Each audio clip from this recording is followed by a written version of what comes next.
The OZtomy Nurse Project.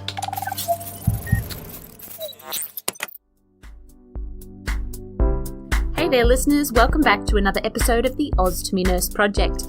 I am Felicity and today's episode we're going to be covering everything to do with hydration. So drinking water, drinking fluids, maintaining good hydration, maintaining your fluid intake. All of these terms are terms that if you've ever had some sort of bowel operation or bladder operation, the nurses will harp on at you about maintaining good hydration. And there's a lot of reasons for this, and in particular, water keeps us alive. We are 60% water, so the importance of hydration for any of you who have a stoma is going to include things like making sure that your fluid balance is adequate enough so that your stoma functions correctly, that you're not getting dehydrated, and that you're not increasing the chances of developing electrolyte imbalances or infections.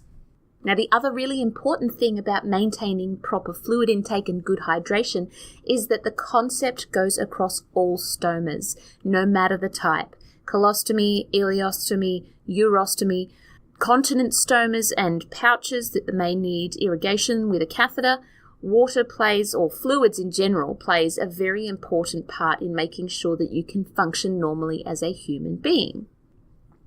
So also in this episode, I'm going to be covering the basics. So what is dehydration? So how does dehydration happen in the body? We're going to look at the causes of dehydration and how somebody might become dehydrated. We're going to have a look at the signs and symptoms of each stoma and what dehydration may look like. So what dehydration may present as for a person with an ileostomy, how it may look or signs and symptoms for people with a colostomy, and the same for urostomy. We're going to also talk about what to do if any of these signs occur, so how to fix hydration or lack of hydration at home and are trying to avoid admission to hospital for really severe cases. And then we're also going to look at how to prevent it in general, so how to make sure that you are maintaining your fluid balance and so that you don't become dehydrated. We're also going to talk about things like how much fluid should males and females be drinking, how to prepare rehydration solutions, or what solutions that are out there on the market that you can purchase so that you can consume it if you do suffer from signs and symptoms of dehydration. So let's get cracking, everybody. First up, we live on a planet that is made up of 70% water. And our human bodies have evolved to live comfortably on our planet that is made up of 70% water. So within that, it's reasonable to understand that our bodies are made up of anywhere between 60 to 70% water themselves. Water is what keeps us living. And we lose water from our bodies. Water exits our bodies through breathing, crying, through our skin, by urinating, and through pooping. So we lose water and fluids from our body constantly. So we have to replenish those fluids so that we can maintain homeostasis, which is a fancy nursing term for keeping everything inside our body ticking over nicely so that we stay alive and that our hearts keep beating and that our brains keep working. And we do that by the brain sending electrical signals out to the body to move, to breathe, to function. And that's why we have electrolytes, because electrolytes are the cells that float around in the water in our body. And for those of you who have updated your science knowledge, or those of you who enjoyed science class, we all know that electricity is really well conducted through water. So it makes sense that having that larger percentage of water in our body is the best conductor to send electrical impulses from our brain to the rest of our body to stay alive. So if we didn't have water in our body, the electrical signals wouldn't be conducted as efficiently. So water is vital for us to remain alive and functioning. So as I've just said, the brain is able to control your body through electrical impulses that run through electrolytes in your cells like salt. Salt is an electrolyte. And when the balance of electrolytes is off, it's unbalanced, you become dehydrated. And it may be harder to move, it may be harder to think, it may become harder to see, and it can kill you. So they are some of the signs and symptoms of dehydration. So they can range from minor to severe signs. So things like, as we've just been talking about, an increased thirst. You may have a dry mouth. You may suffer from weakness, lethargy. You may even get dizzy spells. You can have heart palpitations. You may even start becoming confused. You may lose the ability to sweat, which means excreting water from your skin. You may feel very dry, which can lead to heat stroke. You will also see things like a decrease in urine output and even constipation. Now, when the brain detects that your blood is too salty, so when the ratio of water to salt is out of balance and you are dehydrated, so that means that the salt in your body is more concentrated, it generates a thirst response. And it is essentially the response to unbalanced fluids in the body. Now, while your brain is sitting there trying to tell your mouth that it's thirsty and it creates that sensation of you feeling parched or dry, and that makes you want to drink water, at the same time that this is going on, your little kidneys are sitting there waiting to do their job. And the role of the kidneys is to maintain body fluids like blood and water and electrolytes at a constant volume and a constant concentration. That's how we maintain balance. It's all done through your brain and your kidneys. And that brings us to our very first fun fact of this episode, which is talking about the kidneys. And interestingly enough, exactly half of one single kidney is capable of doing the job that is performed by your two kidneys together. So that means that if you have your two kidneys inside, if you only had 1/2 of a kidney left over for whatever reason, it could potentially perform the function of what both kidneys currently do at the moment. So that makes the kidneys pretty amazing. And that also brings us to the function of the kidneys when we get dehydrated and how the kidneys balance the fluid concentrations in our system to keep us healthy.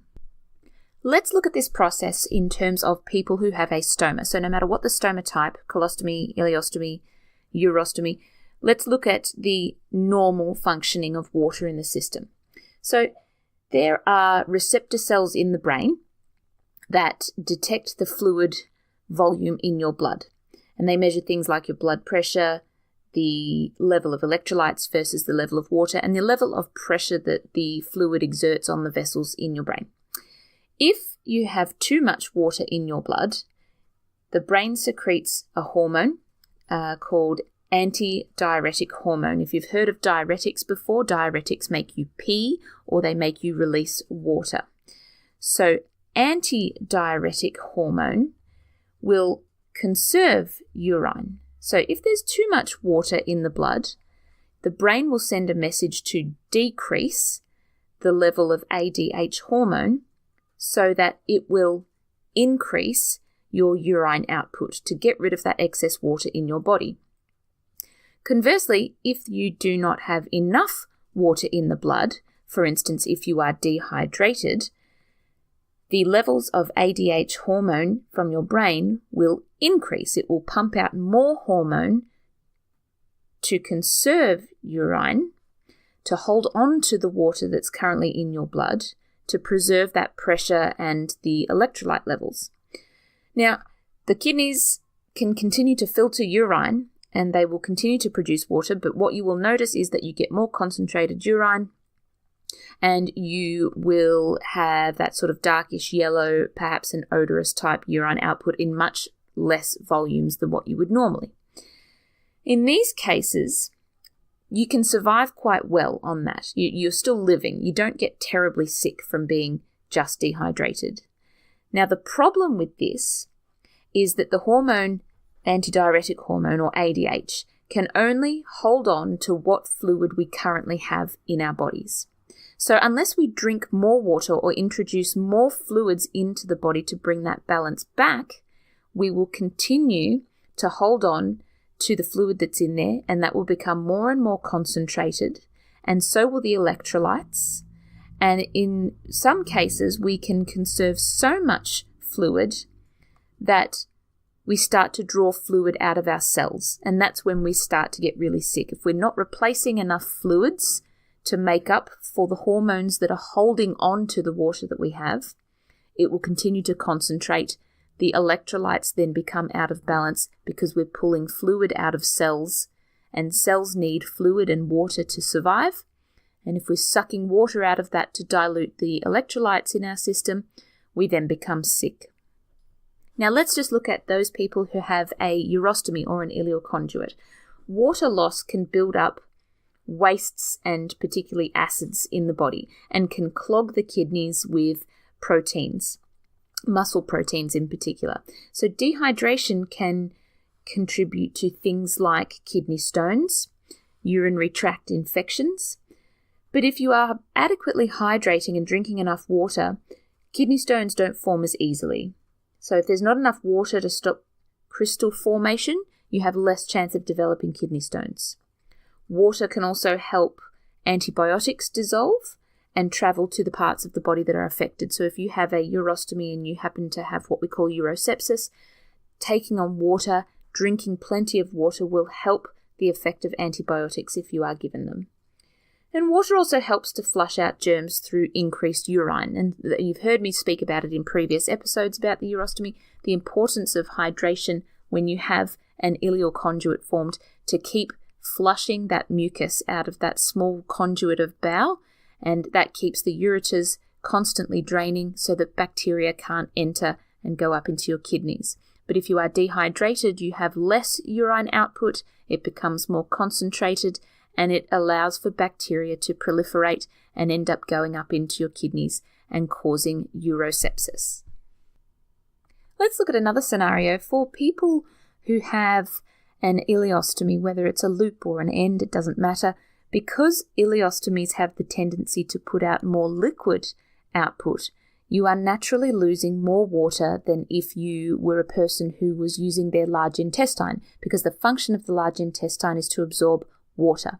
So in the absence of a colon that's functioning, you are losing more water. So we always encourage you when you have an ileostomy, whether it's brand new or long term, to drink plenty of water and increase your salt intake. And those two things together can help keep you hydrated, because what can sometimes happen is you can have high output from your stoma, which means it's really watery, large volumes of poop.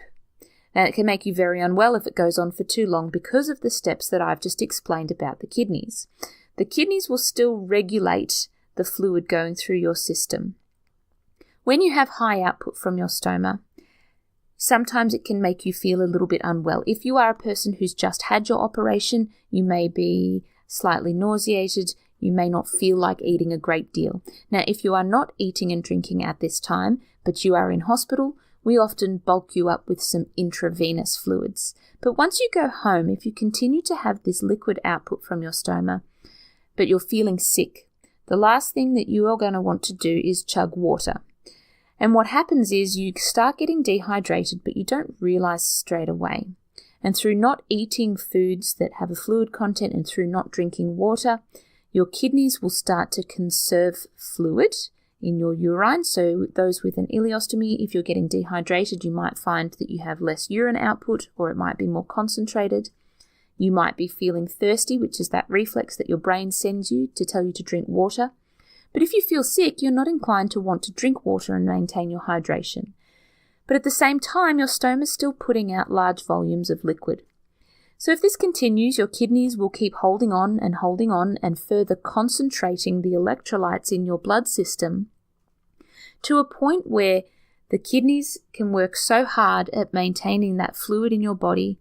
If you are losing too much fluid from your stoma at the end and not replacing it, you can sustain what we call acute kidney injury, sometimes referred to as renal failure, but that's a condition where the kidneys cannot cope, they become injured and they start to dysfunction.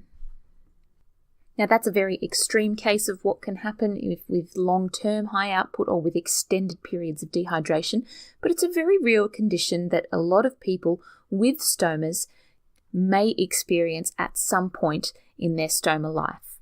Now, dehydration can also happen for those who have a colostomy. Let's not forget the colostomy. In a colostomy, although you are not losing fluid per se, you are tending to have more solid, firm, soft bowel motions. You can experience diarrhea with a colostomy, so sometimes you can lose a lot of fluid that way if you happen to have a tummy bug, if you are receiving chemotherapy that upsets the mucosa of your bowel so that you have diarrhea. You can lose fluid through a colostomy. But in general, if you are dehydrated, with a colostomy, what you often tend to find is that the consistency of your stools will thicken right up. You will have firm stools, you may have hard stools, and you can effectively become constipated with a colostomy. Because what happens is if you are not drinking enough water to allow adequate amounts of feces to come out, your large colon will still continue to absorb water from what is going into it, and it will hold on to that fluid and continue to absorb water if you are dehydrated. And that means at the very end of your colon or at the end of your stoma, by the time it comes out, it's had an awful lot, nearly all of the fluid volume absorbed from it. And that can be difficult in terms of pouching. So you may find that if you are constipated or you have thick or firm stools with a colostomy, you may experience pancaking with your bags, which for anybody who doesn't know what that is, it's where the feces is so thick that it sticks to the top of the bag and doesn't drop down into it. And it ends up pushing underneath the flange and it can cause leakages. Quite frustrating. But you can experience pancaking if your fluid input is not adequate and you're finding that your stool output is too thick or firm or hard to drop down into the bag. Now, it can also interfere with your bowel functions. Because you can get constipated with a colostomy, you can become acutely unwell and you can suffer from what we call fecal loading or even fecal impaction, which is where the stool becomes so hard that it's impossible to move through your colon. And in some cases, it requires admission to hospital for treatment. And in very severe cases, fecal impaction can be one of the causes of people having to undergo stoma surgery through a perforated bowel if the feces is too thick and too hard to be moved out of the colon. So there we go. They're the three distinct differences between what dehydration does to those with different types of stomas. So with a urostomy or ileal conduit, the urine output can become very concentrated. It can become very dark. You may notice that your mucus output becomes very thick and gluggy, almost like a snotty kind of green mucus. You might find that there's a distinct odor in your urine output, and you may potentially become unwell and develop a bacterial infection, otherwise known as urosepsis. For people with an ileostomy, where they do have frequently liquid outputs from their stomas, if they are not maintaining hydration, that output can increase. You can get high output from your stoma and you cannot replenish the water in time.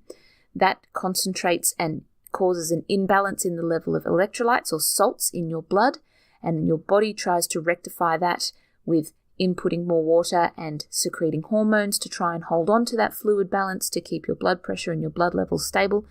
But if you can't take in water and you continue to dehydrate, you go into what we call acute renal failure, where the kidneys can no longer cope. And then with colostomies, if you're not drinking enough water, you can suffer from constipation. Sometimes, in worst case scenarios, you can suffer from fecal loading or fecal impaction. So what do you do if these signs occur, if you're noticing that you are dehydrated? You can do lots of things aside from just drinking water. You can suck on icy poles. Icy poles that are nice and frozen or cold can sometimes be more palatable for people to take in, particularly if you're feeling unwell and you don't want to drink large volumes of water. Sucking on an icy pole can help with almost like a slow trickle of fluid into the system that will be absorbed. You can try juices. You can try sports drinks. I'm going to talk about sports drinks in a minute when I talk about rehydration solutions and the differences between those and commercial sports drinks. But you can also do things like sucking on ice chips. You can take on other rehydration solutions. Whatever you can do to get fluids in that you can tolerate is the best way to get it in, and that's different for every person. Now, how to prevent dehydration from happening in the first place, so before you even get to the dehydrated stage, it's important to make sure that you understand what activities you're going to be doing and the risks that that poses for you developing dehydration. So if you are a person who exercises frequently, make sure you take plenty of fluids with you. You may choose to do your exercises either very early in the morning or late in the evening where you're not exposed to severe heat or sunlight for long periods. You also need to plan things like avoiding lots of alcohol consumption, particularly if it is hot, because alcohol and things like coffee and caffeine can dehydrate you in periods of extreme heat, extreme temperatures, or if you're out performing activities in high temperatures. So with these sorts of activities as well, you also want to make sure that you've got a lot of supply of fluids with you. So if you know that you're going to be out for extended periods of time, take a drink bottle with you, make sure that you're sipping on it constantly, and that will make sure that you're maintaining your hydration levels so that you don't end up losing too much fluids and becoming dehydrated. So how much fluid should you actually be drinking? Research suggests that men should be averaging, I say, 3.7 litres per day, and women is about a litre less, 2.7 litres per day. Now, not all of that has to be just water, and I say this to a lot of my patients. You don't have to sit there guzzling water. Me personally, I cannot stand drinking just water. For me to drink water, it has to have a lot of ice in it, and I have to sip it over a very long period of time. That's just me. I don't like drinking water, and a lot of other people don't like drinking it too. But you don't just have to have water to remain hydrated. So around 80% of total daily water intake should be obtained from any beverage, and only about 20% of your fluid should come from the food that you eat. So you do absorb some liquid from the foods that you eat, but in general, about 80% of what you're putting into your body, your fluid levels, should come from drinks. So that can be anything like water, juice, mineral water, coffee, tea.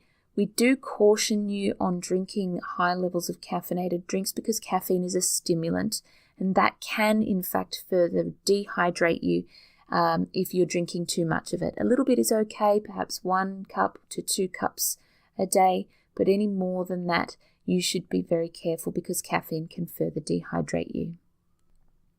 Other sources of oral fluids include things like soups, watery fruits, things like your vegetable soups, ones with a high liquid content. So not necessarily your creamy soups, but more your liquid soups, your vegetable broths, those sorts of things that you can sip on, particularly if you're not feeling very well. Soups are a great way to take on liquids without having to guzzle large volumes of water.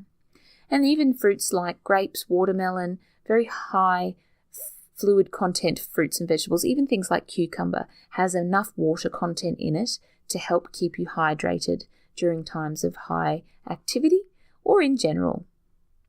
Let's talk rehydration solutions. So we've just talked about fluids that you can drink to make sure that you stay hydrated. If you are dehydrated, many of you have probably heard about or had at some point in your life, if you've ever had diarrhea or gastro or something like that, you've probably heard of rehydration solution. So these are things like gastrolyte, hydrolyte, Pedialyte. Wherever you're listening from, you would have some sort of rehydration solution available to you from your chemist or pharmacist.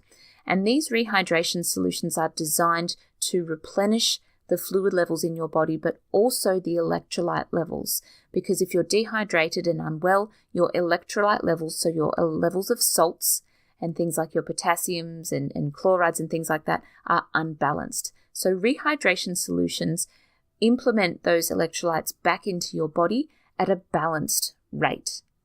And one of the things that's also commercially available that people think is very good for rehydration with dehydration are things like your sports rehydration drinks, your Powerade, Gatorade, those sorts of drinks, all the fancy colors, the blues, the pinks, the reds, the whites, the yellows, the oranges, and all the fancy different flavors like, the Blue Heaven or Blue Blast, those sorts of fancy drinks that you can get from your supermarkets. Now, they do provide some sort of rehydration on some level. They do contain electrolytes for their replacements. And they can be very good if you are a person who doesn't like to drink water. You can drink those sports-related hydration drinks to maintain your fluid levels. Unfortunately, what tends to happen is, and this is a little bit of a marketing ploy, sports hydration drinks have a lot more sugar added to them. So for instance, let's compare Hydrolyte to, say, Powerade. Hydrolyte has approximately about 80 calories in it. So sugar in the form of glucose. Glucose is added to assist with the absorption of the fluids and electrolytes going into your body. Okay? So in sports drinks, you also have glucose, but the calorie amount in commercially available sports drinks is anywhere from 260 to 300 calories per bottle. Now, that may be a 600 ml bottle to a 1 litre bottle. If you drink an entire bottle of that, that's about 300 calories in sugar alone. Now, here's where it gets sneaky. The sports companies that produce these drinks add a little bit more sugar, A, for taste and flavour, but B, because if any of you have ever seen the ads for people who drink these drinks, they do that whole, I feel so energized, I feel great. They get this hit of energy and they say, the electrolytes are all replaced in my body. What's actually happening is the increased levels of sugar in these drinks is giving them a sugar high. And that's generally what that is, that burst of energy that they're getting. Now, there's nothing inherently wrong with that. It can give you energy. And if you've had gastro or something like that and you are drinking these drinks, they can make you feel much, much better. But beware of drinking them too often, because the deceptive part about these commercially available sports drinks is the increased sugar that makes you think that you feel better because of the electrolyte replacement, where in fact the increased sugar is simply giving you a temporary sugar high to make you think that the drink is doing its job and that it's a fantastic product that you should keep drinking and that you should promote to all your friends to start drinking too. So in terms of stomal therapy nursing, if we're going to recommend a rehydration solution to anybody, we'll either recommend it in the form of the chemist's available ones. So like I said, your Gastrolyte, Hydrolyte, those sorts of rehydration solutions. But in hospital, we can also teach you to make your own. And the make your own version that you may hear of in terms of hospital grade preparations is what we call St. Mark's solution. And St. Mark's solution is a very basic rehydration solution that can be mixed up and put into any fluid. It's recommended by the World Health Organization, and it's often prepared for adults and children in third world countries who need immediate rehydration. It's very simple to put together, and I'm going to tell you how to put that together yourself. You can mix up the solution and dilute it into water, or you can mix it up into bottles and store it in your fridge so that it's nice and cold for you to drink. So to make up your own oral rehydration solution, in 1 litre of water, you mix 6 level teaspoons of sugar, any sugar, you mix it in, it's all dissolving, half a level teaspoon of salt, half a level teaspoon of sodium bicarb, and then you can dilute that further with some fruit juice to taste or something like that to make it palatable, because I can tell you, if you are just drinking rehydration solution in water, it does not taste fabulous. It is like drinking salty sweet water. It's not great. So you can flavour it with certain fluids, but just beware again of the sugar content of what you're diluting it with. Don't mix it in pure fruit juice because the sugar content is going to be way too high and you're not going to get the adequate electrolyte rebalancing effect.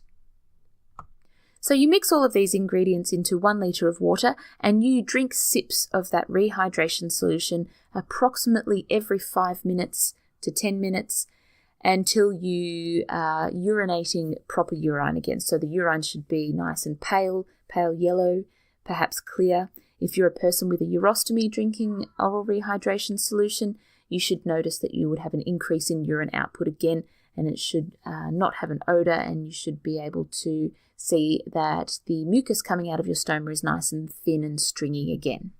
Now you can continue rehydration solutions for approximately 24 hours out of the 1 bottle.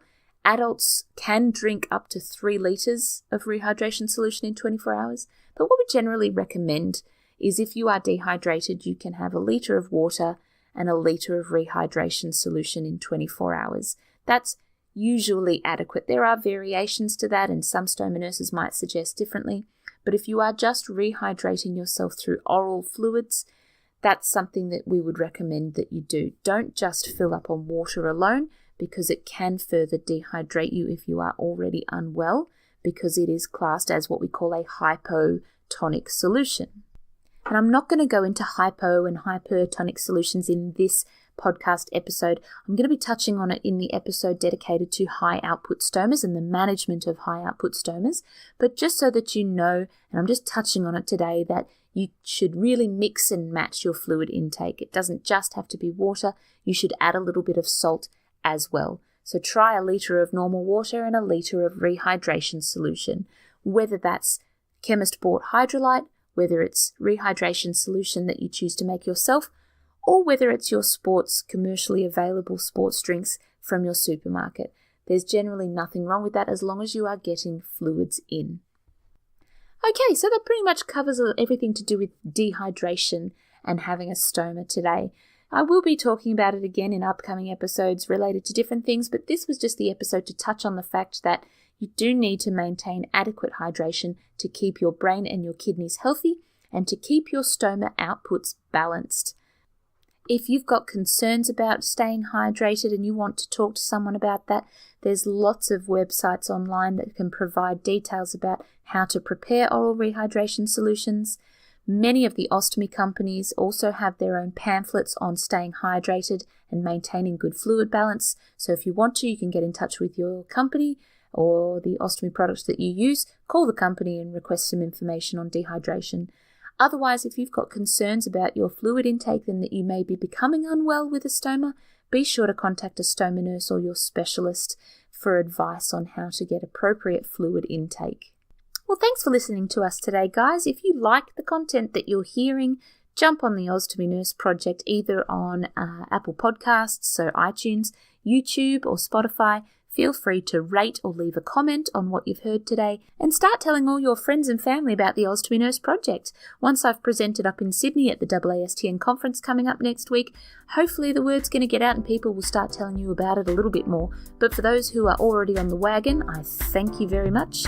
I've got over 200 downloads on our podcasts now, so that makes me feel wonderful because it makes me think that you guys want to listen to what I have to say. Tune in next time, guys, for another episode of the OZtomy Nurse Project.